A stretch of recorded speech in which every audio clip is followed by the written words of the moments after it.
It's a huge accomplishment. It's proving to yourself that I can do hard things. If you can push your body and push yourself and your mind, because there's a lot of mental in this as well, to follow the plan and stick to your goal and accomplish that goal. Even if you don't win, you still got on stage and you're still doing something that 99% of the population can't do. It's just showing that you're capable of great things. When I first did my first show, it was like, what in my entire life have I dedicated 100% of everything that I do into one thing for an extended period of time? Like, what is possible? What could I do?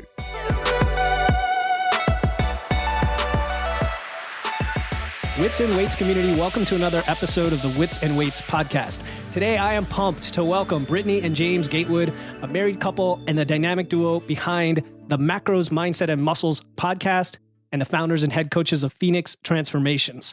Now, Brittany and I connected through one of our mentors, and we realized, why don't we bring together our expertise to you, dear listener, through a guest swap on both of our shows. So I want you to go ahead and check out and follow their podcast, Macros, Mindset, and Muscles, which I'm going to link to in the show notes, if you want even more practical advice, motivational stories, because fitness doesn't have to be frustrating, right? We all want to be more clear and confident with our fitness and health. So that's what they're all about. James is a hard gainer. He got into fitness because he was always a thin guy. Brittany was obese and got into fitness to live a healthier life for her kids. They met on Instagram. Pretty cool. You don't hear that happening too often. And they encourage each other's journeys.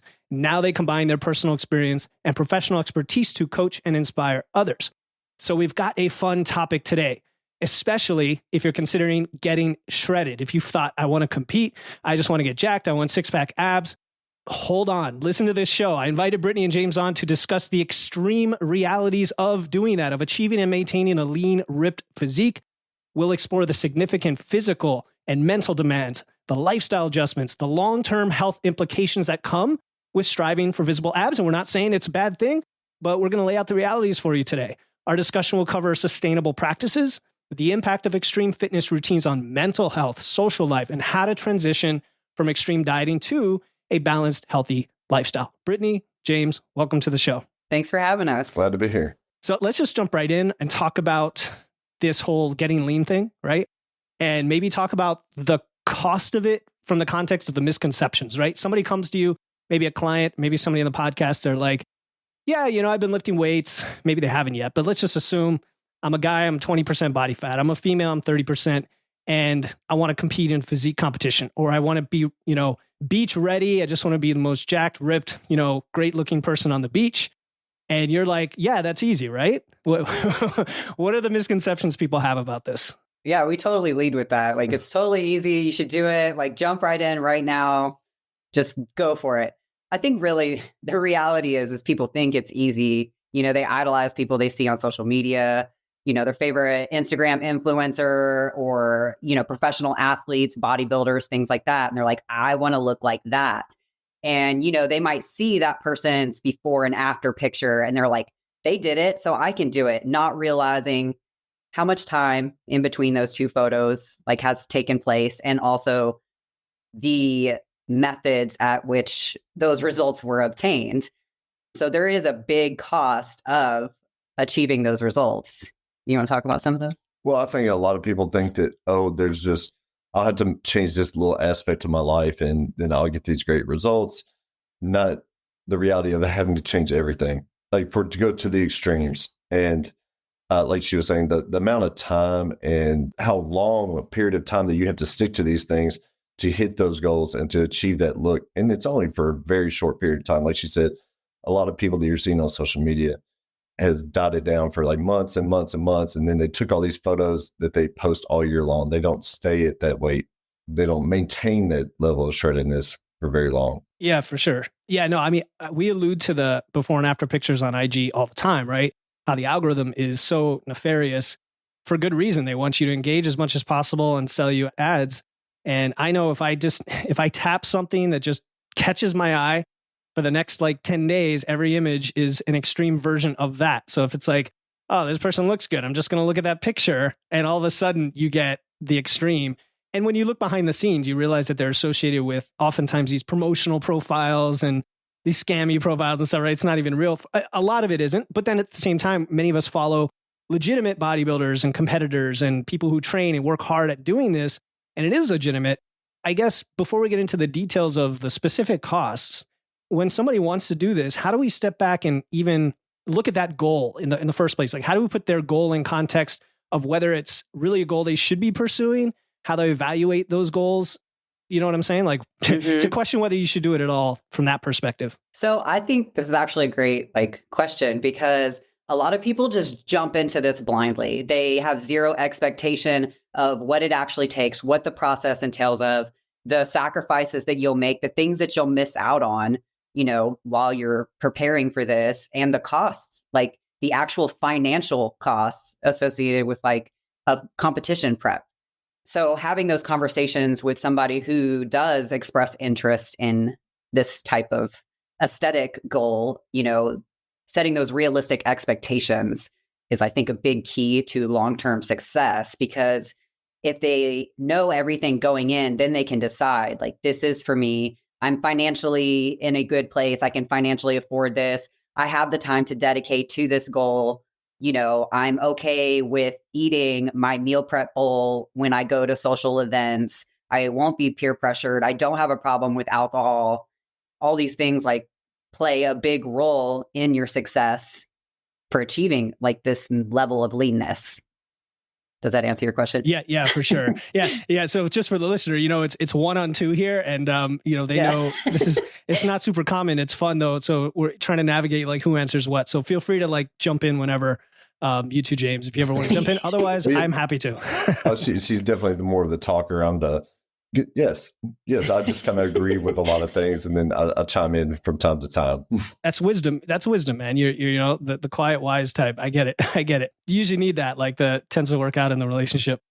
Okay, so it's interesting, Brittany, because you mentioned the demands that maybe some people don't think about: financial, time, social events, things like that, and they're probably extreme versions of some of the trade-offs we make anyway when we're in, for example, a fat loss phase. But I really want the listener to understand the differences. So maybe let's just outline the list of some of the physical demands and the mental demands from what we think of as a typical fat loss phase, where you're in a 500 calorie deficit or something, which most people can understand that. You cut out a snack, or you scale things down, you have some more fiber and nutrient dense foods in there, maybe a little bit fewer indulgences, and you're good, right? And it's kind of a sustainable thing. You do it for 12, 16 weeks, you're done. What does this look like if we want to get shredded? I mean, what is that? First of all, is that sub 10% for a male? Maybe we should give it some parameters. And then really, what are some of the big physical demands? Yeah. So you want to talk about some of the physical stuff? Some of the physical side effects? No, the demands. The demands. Yeah. Well, going into a prep situation, to get to those sub 10 body fats, for men, personally, getting down to 5%, it takes a lot. It's a lot. We're looking at, training at least, 5 days of training a week. We're looking at possibly 2 hours or plus cardio a week. A day. Yeah, a day. I'm sorry. So, that's an important distinction. Yeah, actually. So 2 hours of cardio per day, every day. That there are, even on rest days. Well, and define what you mean by cardio, because we're not talking about just walking. So steady state cardio. So, right. That's a walking on an incline at a decent pace. Spin bike. We don't do, a lot of times it's not going to be running. It's not going to be high intensity things, but it's just going to be time consuming. When it comes to diet, in the lifestyle sense, you kind of operate on an 80-20 rule, 80% clean, 20% lax. There is no 80-20. You got to be 100% on your diet every single day. You have to hit your water goals 100% every single day. And there is, and like you were talking about, with the normal fat loss phase, there's going to be some times when you're uncomfortable. You're going to feel hunger. In a prep, going to that level of leanness, you are always hungry. You will always be hungry when you eat, right after you eat, while you're eating. You're a constant state of hunger, and you're fighting your body because your body wants to store fat. Yeah, it's to store fat for famine. Yeah, you are purposely starving your body to achieve those single-digit body fat. And to add to that, with the calorie restriction, with a normal lifestyle client, you might restrict, like you said, like 500 calories. When you are doing an extreme level of leanness, when you're trying to get started for a show, you're hitting levels that you hear all the time. Don't eat that little, Right, like you're going to lose muscle and you're just going to especially be like ravenous. as a female, like more than likely, like for women just starting out bodybuilding, the likelihood of you getting under 1,200 calories is extremely high. And most women aren't in a good place calorically when they start competing. So you have that working against you as well, because that, that Sure. part is You important. have fewer calories to work with. Yep. Yeah. Mm-hmm. Yeah. And I've heard from, very successful natural bodybuilder men, like Dr. Eric Helms has been on the show a couple times, that even they're usually around 15 to 1800, and they're doing everything right. You know what I mean? They're like have a lot of muscle and doing everything right. Does that sound about right? I know, James, you work more with male clients, or do they get even tighter than that? I mean, it all comes down to the individual and how, of course, and how far they're willing to push it, but that is a good range, I would say.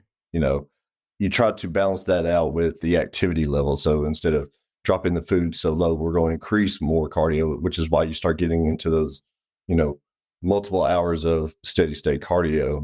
It's very unpleasant, but I mean, sometimes that's what it requires to achieve that level of leanness. Yeah, I think the common refrain is going to be here, and the listeners got to get this through their head. This is an extreme, temporary, like you're going after, it's like a David Goggins type of thing, right? Like it's like exactly. You literally are sacrificing. This isn't just you make trade-offs and good choices. This is like you're going all the way. You're probably harming your body in some state. I hate to put it that way, but I mean, you're like temporarily, in an unhealthy state.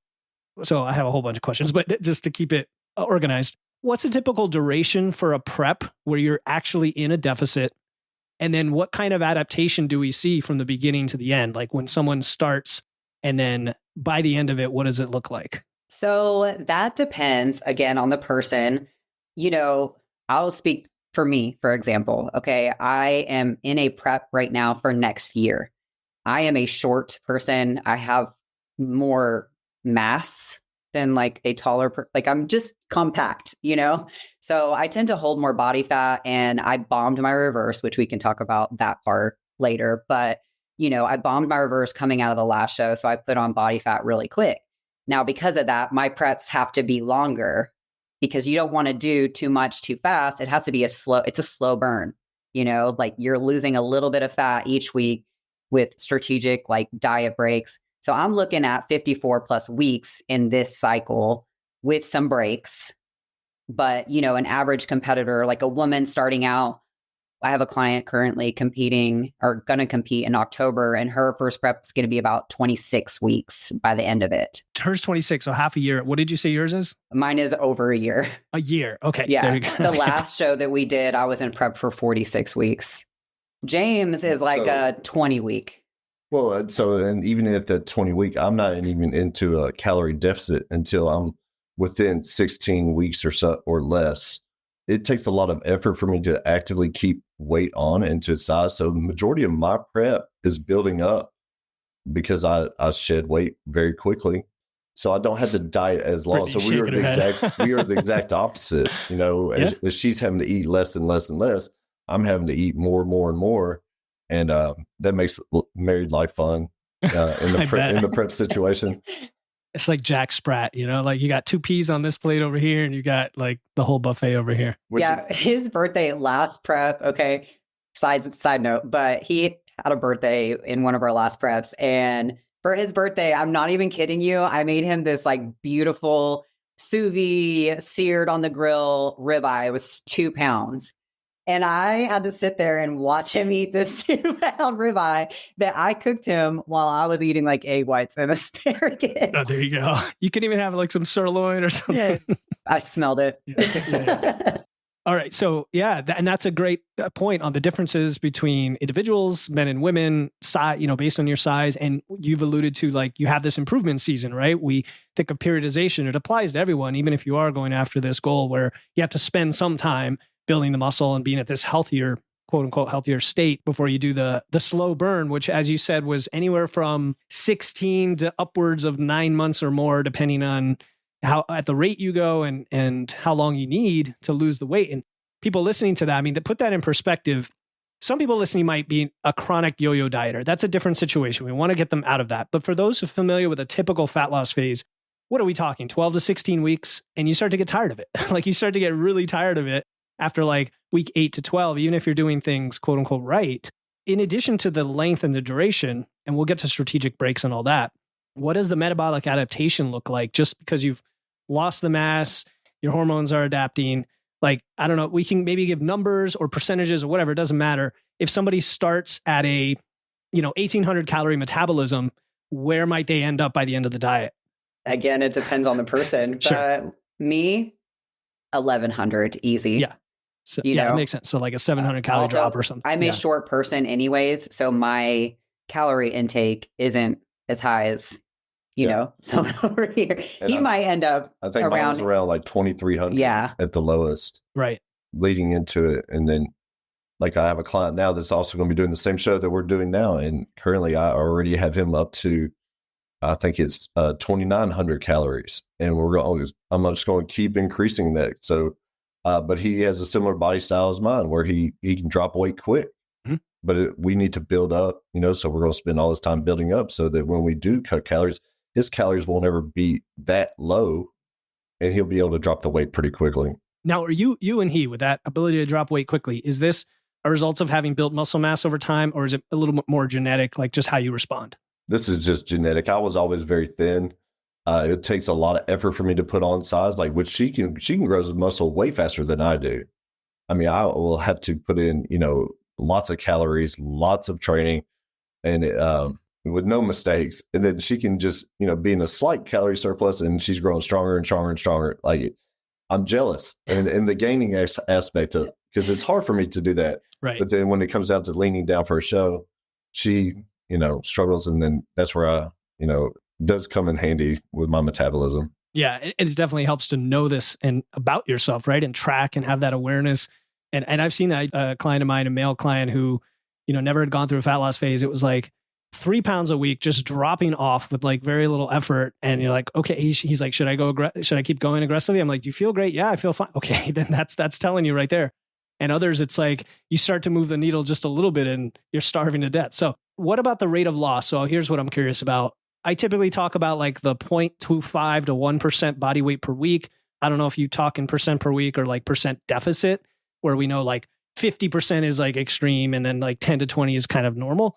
What deficit are we looking at in that perspective, or what rate of loss? So we don't do percentages. Okay. But we do we're looking at a pound per week roughly. So anywhere from a half pound to 1 pound per week on average, sometimes it might be more, sometimes it might be less over the course of the duration. So like if we look at, the number of weeks that we've been in a prep situation, like for fat loss, like even with like a lifestyle client, this is how we look at it. So it's not really any different in that aspect. You don't want to lose too much fat in 1 week or too much weight in 1 week. You want to retain that muscle mass. And it's the same kind of idea in a prep, because when you get on stage, you're not getting judged by how much you weigh. You're getting judged by your muscle mass and how that muscle mass is presented on stage. Yep. So if you lose a bunch of muscle mass, just trying to weigh less in the process, like you're only hurting yourself. For sure. And so that's a good clarification, right? Because if someone is a lifestyle client and maybe just wants to do a mini cut, you might go more aggressively because the duration's short. But if you're doing this slow burn, you're saying a pound a week, which is usually around 500 calories a day deficit, is reasonable. However, it's a long time, right? So that's where it could Very get long time. tiring. And you're keeping in mind the metabolic adaptations along the way. And now you're eating less and less and less. So then how do you break that up and plan for that, right? If you've got 48 weeks like you, I'm guessing it's not just completely linear the whole way, right? We have some refeeds, diet breaks in there. Yep, 100%. So I have been cutting now since April. In April, I'm not afraid to talk about my weight. I was 177 in April. I'm down to 160 on average right now. That's 2 months, 2 months. Yeah, for the listener, I look at the average, weekly. Mm-hmm. We're getting ready to go on our honeymoon in a couple weeks. So we're going to go to Jamaica. That's my first diet break. Ooh, congratulations. Which was the plan all along. Is like, we're going to Jamaica. I don't want to miss out on anything. I want to try all the food. I want to have fun. We're going to be active anyways. You're always usually more active than you realize on vacation. So that was the first planned diet break. And then we come back. He's going to go into a building phase. I'm going to stay cutting until I start training for completely not the same thing. I'm running a marathon at the end of the year also. Okay. So interesting. At that point, I'll go to maintenance, but that'll keep increasing just to maintain where I am. True, right. Because you'll be burning so many more calories training for that. That's an interesting one. I mean, I definitely have heard some competitors who will do powerlifting and bodybuilding, but not often the endurance, endurance. And I like to defy the odds. I'm sure you'll get it done. I'm sure you'll get it done, and you'll have that like strength to weight ratio going for you there, right? With all the muscle and have cut down in weight. Be super fast. I actually am a lot faster when I'm lean. Like I've run some races previously, like in prep. I did a 10K one time. I mean, I've run a lot of races. I was a runner before I did bodybuilding, and I would PR them just because you're leaner, your endurance is better. Right. Like you don't have as much body fat holding you down. Yeah, it makes a lot of sense. So, you mentioned practicality, like your trip and aligning the breaks with that, which is always a great practice. The question I have, and maybe this is for James, because you mentioned the 100%, like not 80-20, but like 100 to 0 is got to be your adherence, or we use 80-20 in a lot of different ways, right? One way is just say like 80% whole foods, 20% whatever you want, or 80% consistent, 20% maybe less consistent. Tell us about the more extreme level of adherence and consistency we need, and then how do you do that? For me, in my experience and what works best for me, now, some clients work better on macros and they can kind of adjust their foods and things like that. For me, I work and function better like on a meal plan. So I'm literally eating the same foods, the same portions every single day. In the off season or, further out from the show, I can be I'm more flexible. We can make substitutions, things like that. But it's the preparation when it comes to like meals is going to be the key, because even when you're tracking food and you're going out and you're ordering food from like certain establishments and they have the macros listed and all those things, you're still trusting someone else to do the measuring. You don't know how accurate that really is. You don't know if they went a little heavy on the oil when they made it this time. And it's all these little small details that, in the end, you may look and you're like, hey, I'm hitting all these numbers, why am I not progressing? But if you got to eliminate all these factors that could be throwing your plan off. So being very on point on nutrition, that's just key. So it's eating home food all the time for me. It's not cooking that food, unless you're him and you have me. Yeah. Yeah, she does the cooking. Yeah. So let me ask you, when you do go to a restaurant, it sounds like you occasionally do. And again, we're talking, maybe you could do it more than Brittany can at the level of calories or whatever. How do you limit like what kind of restaurant you choose? Do you look at the restaurant menu ahead of time and like plan out what you're going to eat? Do you bring a travel scale to the restaurant? Like how neurotic are we? Because let's use that word. You kind of have to be about some of this. So like in the cutting phase, when I'm really in it, there is no eating out. Okay. There's not. So if I'm going to eat out, if we are going to eat out, that is when we are having a free meal. So there is no need to weigh or measure it. This is a diet break. This is a refeed meal. This is whatever it is. If it's a mental break meal, we've been on the grind. You've been eating this specific foods for so long. That's what that is. So, it's planned out. This isn't just willy-nilly. Oh, I don't feel like chicken and rice and green beans today. I'm going to have a pizza. Mm-hmm. That doesn't happen. You just can't do that. Yeah. No, it makes sense. When you first set up your entire phase looking ahead, how much of a planner are you? Like, do you say once a week, I want to allow for refeed, therefore I'm going to distribute my calories in a way that does that? Or do you just adjust your week leading up to like a Saturday? What's your preferred method? I've done two different ways. I've done where they're weekly refeeds where, on Saturday and Sunday, my carbs are higher, my fats are lower, and I just carb up on the weekends. That's a really unpleasant way to eat on the weekends when your fats are extremely low and, then your carbs are high and you're just stuck with more rice and potatoes. Yeah, kind of bland. That kind of thing. It's more bland. Yeah. Yeah. It's more of like looking at the pictures, looking at the data, looking at how I'm feeling. If I'm getting really worn down, it's been 7, 8, 10, 14 days, typically depending on what phase it is, not going more than like 14 days without some type of refeed until you start getting really close. And then you just have to grind it out. Like you're just going to grind it until, it's showtime pretty much.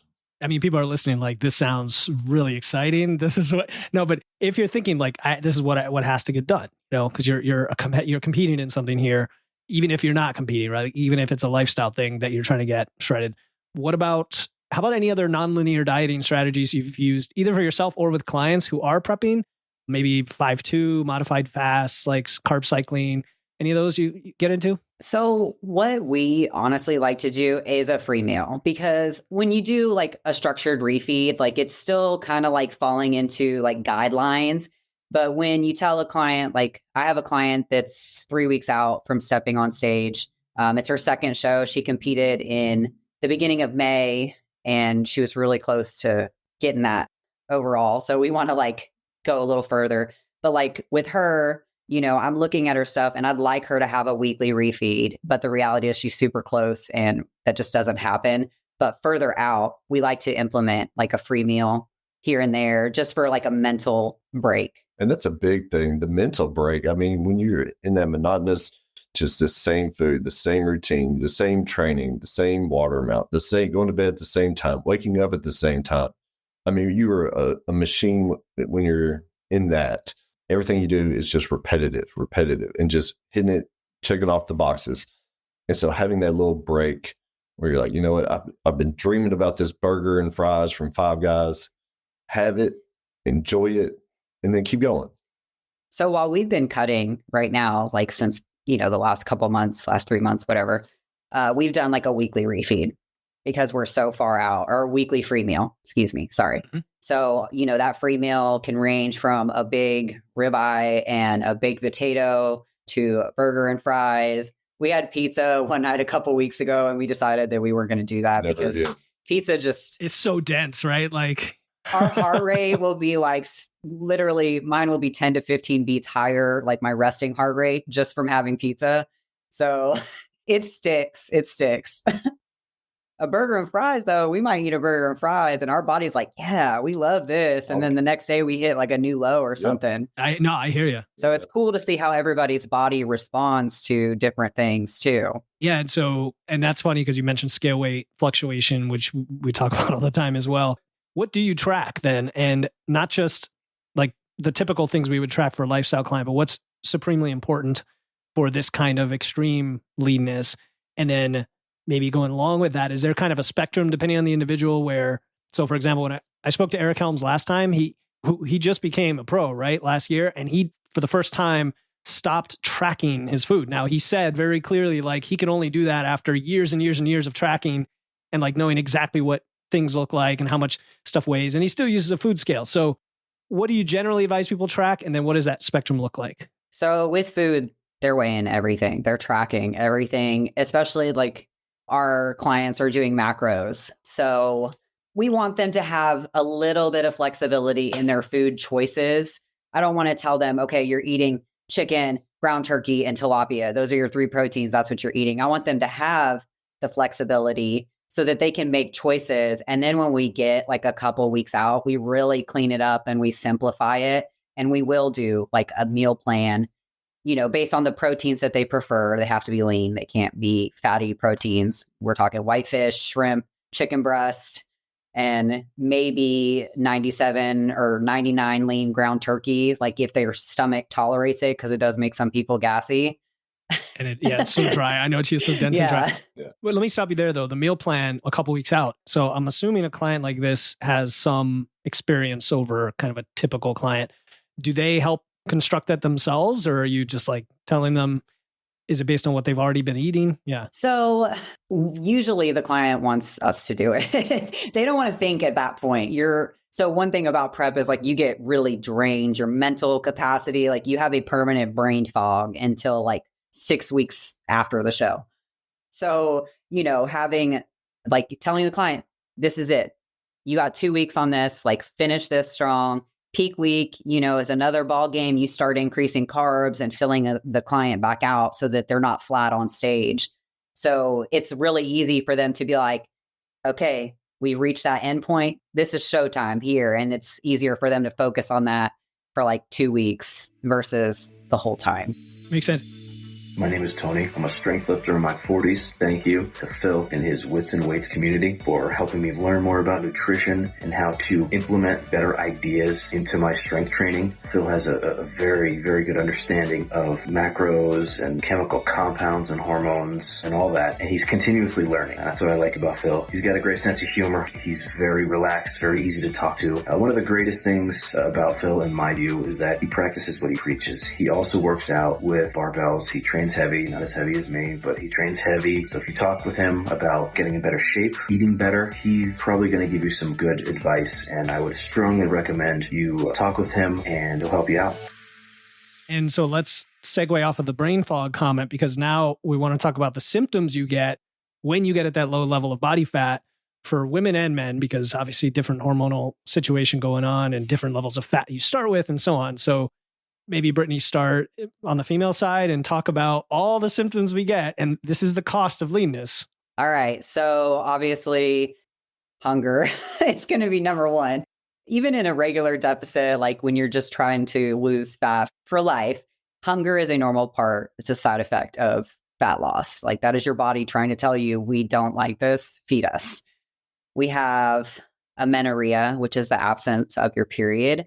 If you get amenorrhea, that is a sign that your hormones are jacked up. Also a sign your thyroid will probably not function as well because you're not getting the energy that it needs to function well. Immune system, you're getting sick a lot. If there's a sickness going around, you can pretty much count that you're going to get it. Like you can almost bet on it that you're going to get it.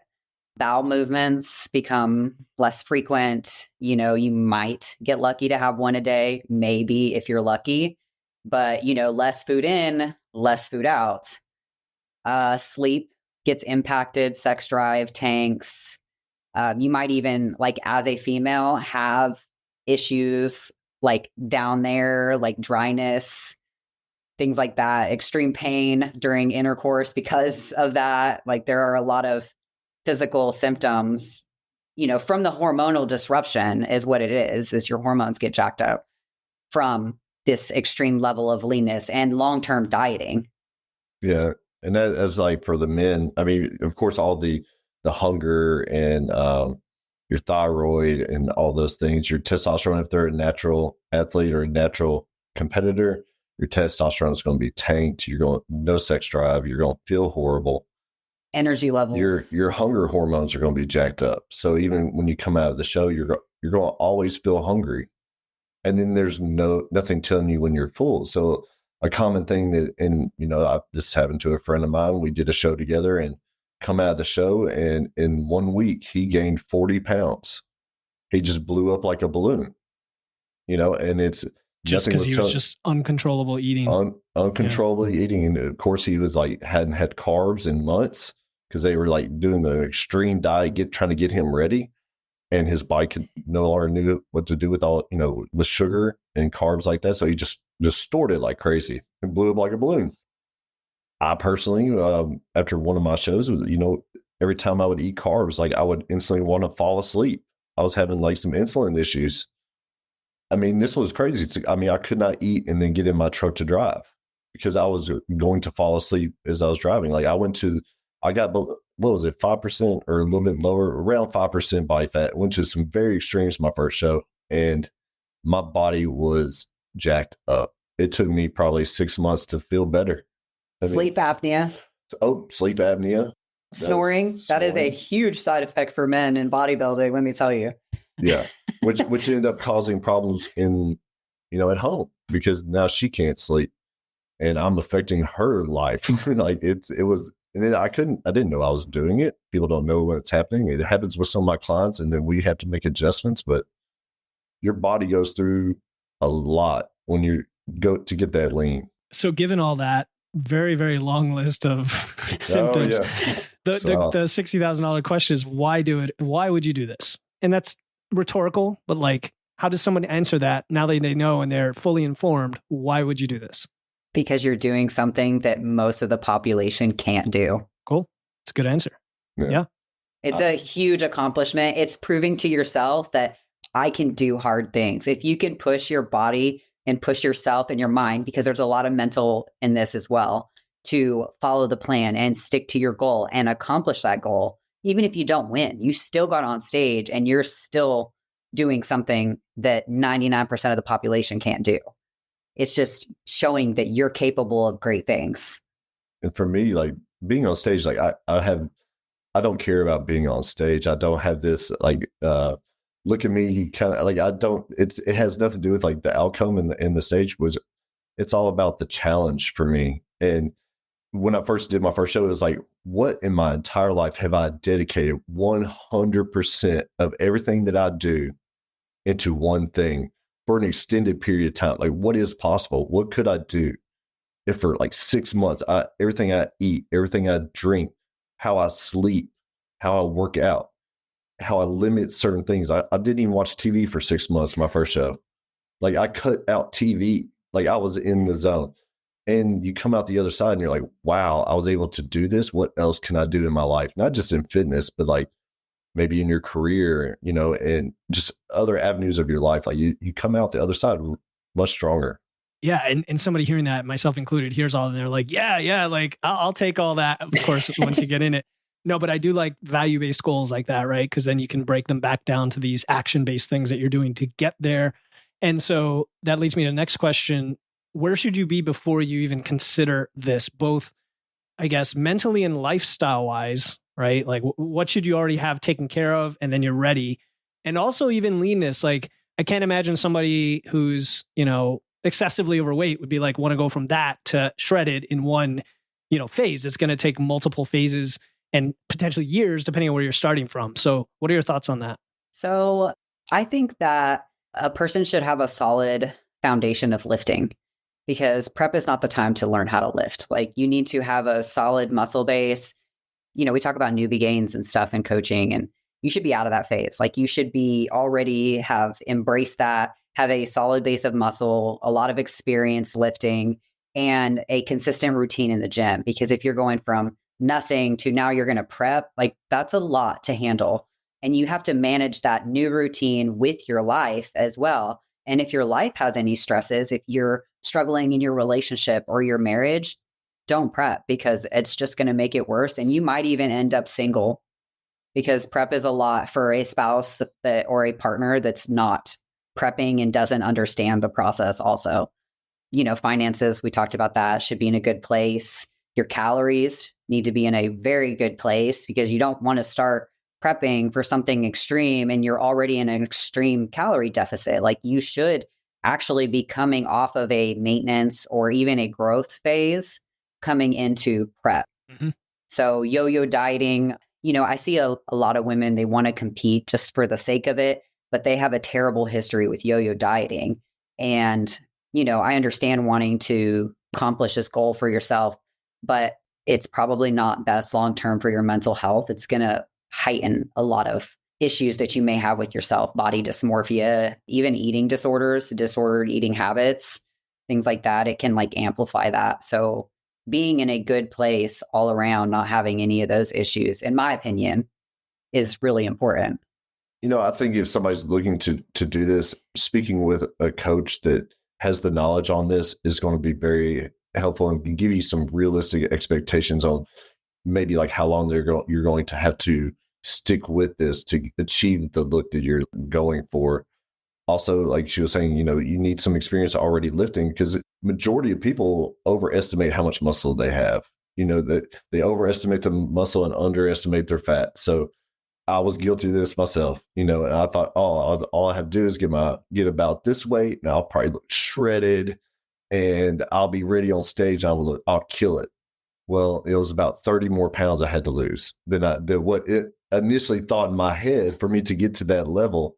And for somebody that's a hard gainer that was very thin his whole life, to get to those really low numbers, it was a mental battle. And it still is. Like I have to keep myself in check, because intentionally getting thinner goes against what like I've been working so hard to do. Like I want to be, you know, I like feeling stronger. I like being bigger, but this is doing the exact opposite. It's making myself smaller. And so like you look cool without your shirt on, like that does. But like when you have your shirt on, people just like maybe don't even know you lift. Like, like once you get that lean, like that's just the cost of it. That's actually a really great point for especially for the male lifters listening, because we talk about those two extremes, and you get made fun of for like wanting to lose too much weight and be skinny and be like, people may say, oh, I'm not going to cut with you. I want to be big and strong, with my shirt on, have the traps and everything.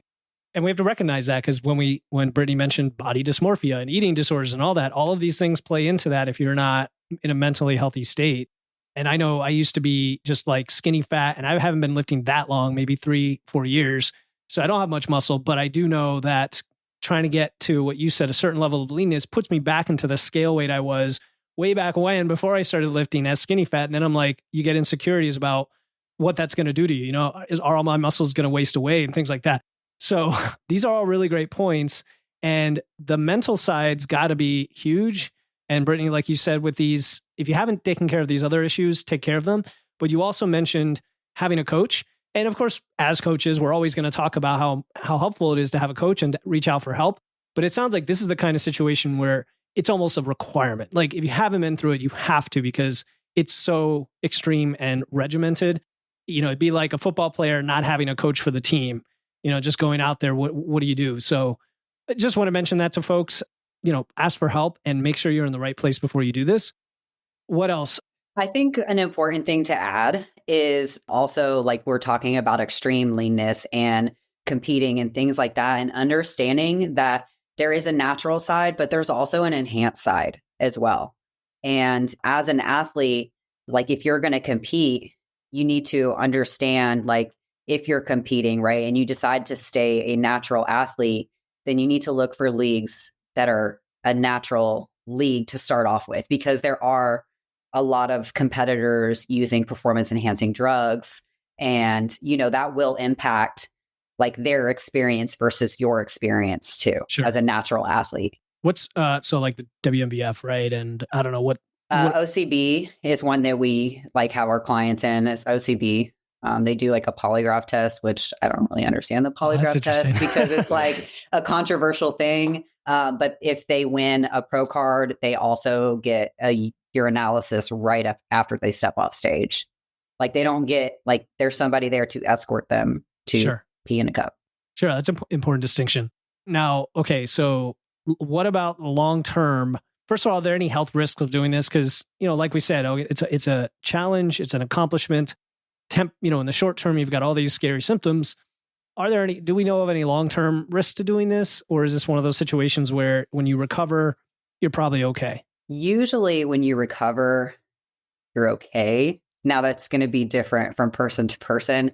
It doesn't just happen like that. Blood work is an important part of prep. So that's something else that, you need to understand. You need to get your blood work done so you know what needs to improve. Personally, after my last show, my thyroid was jacked up. My cholesterol was jacked up, like coming out. So, you need to stay on top of blood work so that you know what changes you need to make.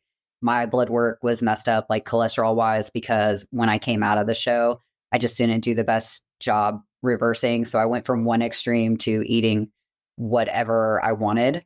And that was the result of that. The thyroid was an issue of extreme fatigue for, 46 weeks. Yeah, and we know that's the regulator of your metabolism, so it just compounds everything. Exactly. What about, getting blood work, getting your health monitored, really important. It sounds like having the before and after, monitoring your biofeedback, maybe in real life. Like, tell us about a client you've helped do all this in like I'll call it a healthy way, right? Like there's limits, obviously, because you're making all these sacrifices and trade-off, but they achieved a lean physique. And then we also want to know what comes afterward, right? Because you're not walking around at this like extreme vascularity forever. Just tell us about maybe real life situation. Okay. I'll talk about my client, Jessie. She's also she don't care if I say her name. She's also one of our assistant coaches. She was a client long before she became a coach with us. But after her first show, I knew that she needed to put on more muscle mass. She hadn't been lifting too long, so I knew she needed a really good building phase. She's a natural bikini athlete. She just needed more muscle mass. So we went into a building phase immediately after the show.